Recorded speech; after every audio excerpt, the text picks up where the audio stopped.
আসসালামু আলাইকুম। এই পর্যায়ে আমাদের প্রশ্ন হলো কিভাবে A to Z অনুসারে শহরের নামগুলো আমরা সাজাবো? যেমন ঢাকা, বরিশাল, চিটাগং, রাজশাহী, খুলনা। তাহলে A to Z অনুসারে আমরা খুব ইজিলি সাজাতে পারি, তাই না? তাহলে এখানে আমরা দেখছি যে কে কোথায় থাকে বা কোত্থেকে এসেছে। রফিক ঢাকা থেকে, জয়া বরিশাল থেকে, আনিস চিটাগং থেকে, তুলি রাজশাহী থেকে, বিতি খুলনা থেকে। ঠিক আছে? আমার সিনারিও হলো আমার কাছে একটি ক্লায়েন্ট তালিকা আছে এবং তাদের শহরের নামগুলো আছে, তারা কোথায় থাকে। আমরা শহরের নামগুলো অ্যালফাবেটিক্যাল অর্ডারে সাজাতে চাই। খুব ইজি। আমরা এটা সিলেক্ট করব।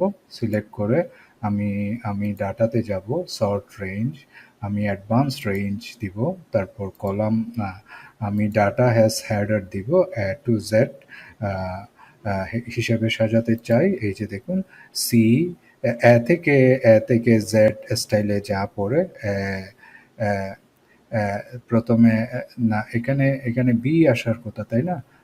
বি আছে, তারপর সি। তাহলে আমি আমি এখানে ফিল্টার অ্যাপ্লাই করলাম।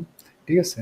আমি এখানে যদি ফিল্টার অ্যাপ্লাই করি, টুলস, ডাটাতে create filter, okay, city, sort by to Z. ঠিক আছে? এই যে সর্ট হয়েছে এখন, বরিশাল, চিটাগং, ঢাকা, খুলনা, রাজশাহী। তাহলে জয়া কোথায় থাকে? বরিশালে থাকে, আনিস চিটাগংয়ে থাকে, রফিক ঢাকাতে থাকে, বিতি খুলনাতে থাকে, তুলি রাজশাহীতে থাকে। এভাবে আমরা ডাটাগুলো সাজিয়েছি।